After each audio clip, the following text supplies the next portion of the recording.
Well, it's time for our daily dose of rodeo insider information. The beautiful, the incomparable Alanna Nolan joins us now. Alanna, yeah, I'm talking about you. I'm talking about you. Now, you've done everything from tell us about the safety in the rodeo to getting on a barrel racing horse and teach us a little bit about what those girls go through. What do you have for us today? Well, I wanted to brag on some of the competitors in Pool A because our rodeo show's a little tight. It's only a half hour, so we never really get to tell a lot of the stories that we want to. So I'm going to take the opportunity now. Let's do that. I want to start, I know you're going to speak with him later in the show, but Chase Outlaw, the original Outlaw, and as my co-host Mike LaBelle likes to say, nobody remembers the good guys, everybody remembers the Outlaw, and he's made quite the impression here at the Calgary Stampede so far. It's really exciting for a guy like that, probably coming into his first Stampede and having the kind of showing he's had right off the bat. He's had an unbelievable time, not just at the Calgary Stampede, but in Canada. He won the Jace Hardy Memorial Bull Riding in Ponoka just before the Ponoka Stampede. Did a great job there. He's won $11,000 here. He's already qualified for Championship Sunday.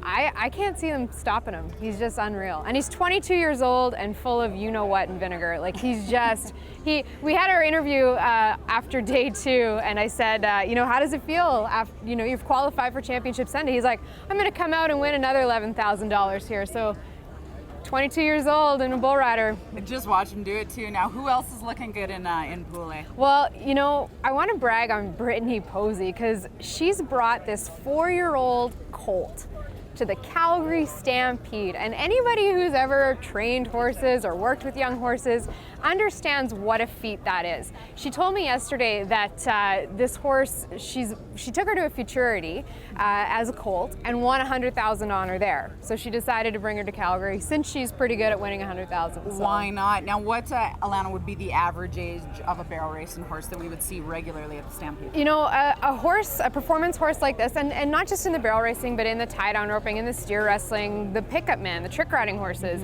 10 years old is about the prime for performance horses, especially quarter horses. So for a 4-year-old to be here and to be in front of 35,000 people, it's a pretty unbelievable feat. And I mean, you got to give props to Brittany Posey. She rides the best horses. Now, do we think that that horse might be peaking right now, or does that horse probably have a lot of good years left? You never know. That's sort of the thing with it. I mean, if that horse is doing this well as a 4-year-old, I can't wait to see what she is. I mean, Brittany's only rode her 15 times in competition. Wow. So if she's green as the grass.